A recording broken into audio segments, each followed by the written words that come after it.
horizon 2020, là où on sera monté en nombre de déplacements à 107, c'est-à-dire en réalité pratiquement 8 à 9% de diminution de la part modale de la voiture, ce qui est évidemment colossal quand on sait que l'enquête Global Transport qui vient de donner ses résultats nous montre que l'usage de la voiture s'est stabilisé sur 10 ans, entre 2001 et 2010, ce qui est déjà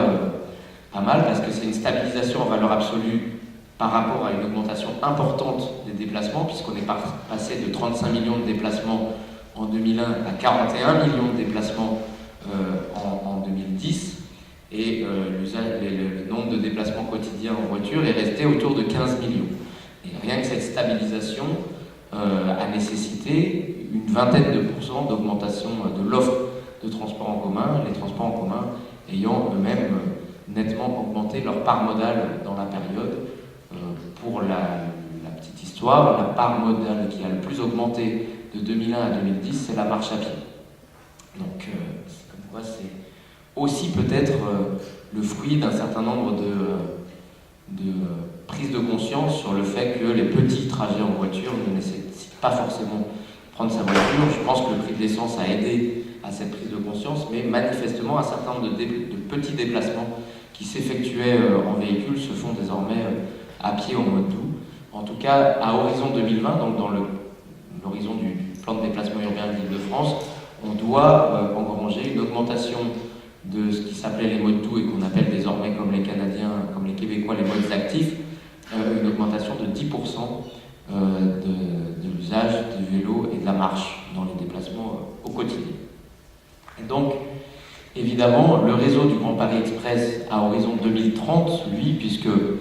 on estime que les premières mises en service interviendront à la toute fin de notre décennie et donc trouveront vraiment leur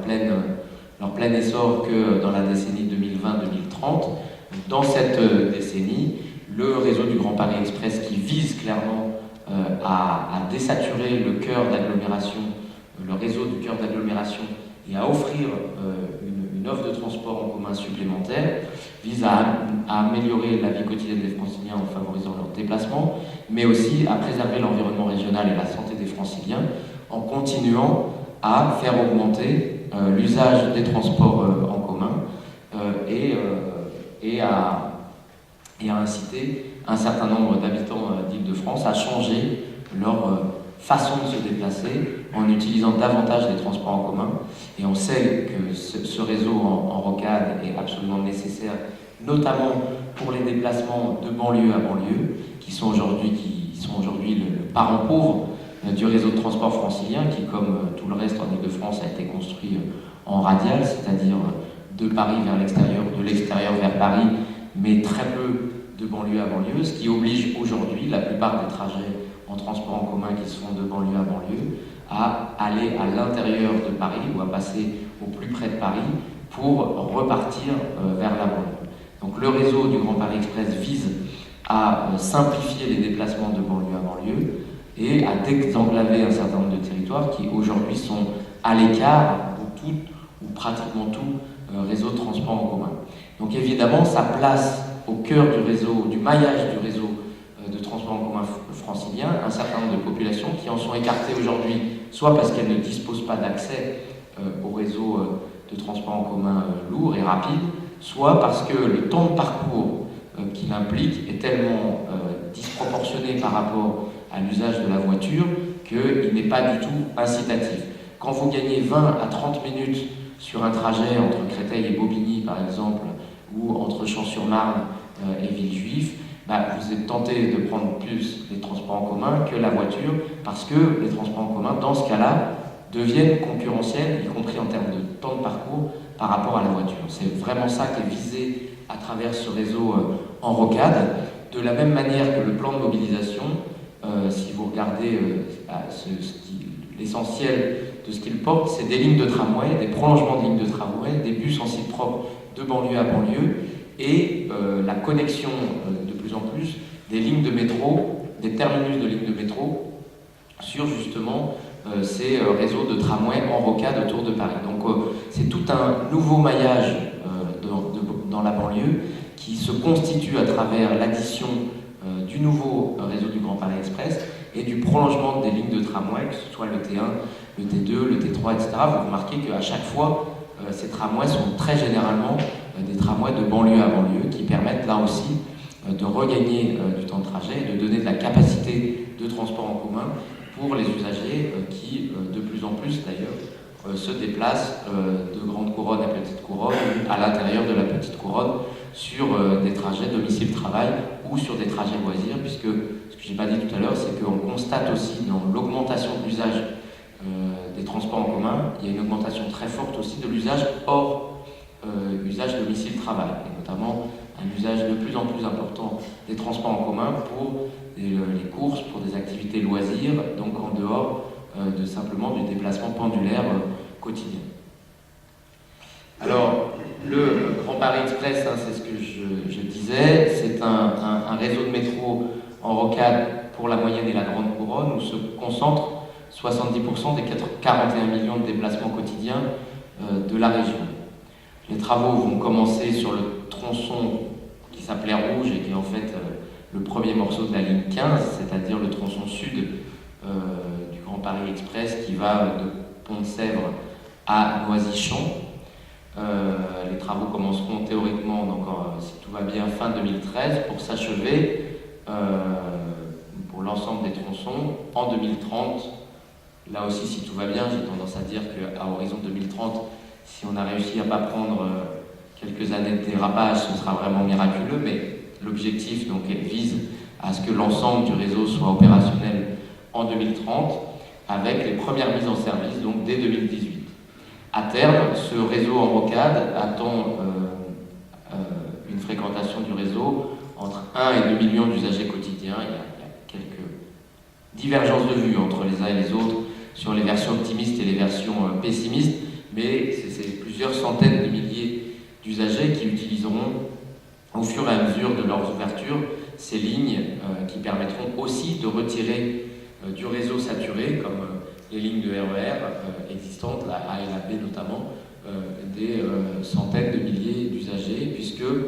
sur les lignes les plus chargées, c'est de l'ordre de 25 à 30% de désaturation qui est attendue, et évidemment ça redonne une capacité d'exploitation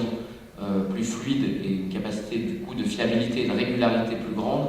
pour ces lignes de RER qui aujourd'hui sont dans un état qui les a fait appeler lignes malades par le président de la SNCF et qui nous les fait appeler nous des cauchemars, tellement elles nous occupent à longueur de journée et parfois de nuit. Les 72 gares de nouvelle génération permettront à la fois d'acter des solidarités entre territoires en créant des gares dans un certain nombre de territoires qui aujourd'hui sont à l'écart, donc je le disais tout à l'heure, du réseau ferré lourd, et ça permettra aussi une desserte plus fine du territoire et un maillage plus dense du réseau principal de transport en commun de la région. Évidemment, c'était une des nouveautés qui était apportée par la dernière mouture du projet du Grand Paris Express, un accent très fort mis sur la connexion entre ce nouveau réseau et le réseau existant. C'était un des reproches qui était fait à certaines versions antérieures de ce projet. Désormais, l'accent a été mis et a été budgété à hauteur de pas loin de 2 milliards d'euros sur les gares de connexion pour veiller à ce que ce nouveau réseau de métro rapide et automatique se connecte bien avec les lignes de train de banlieue, les lignes de RER, les lignes de métro, histoire que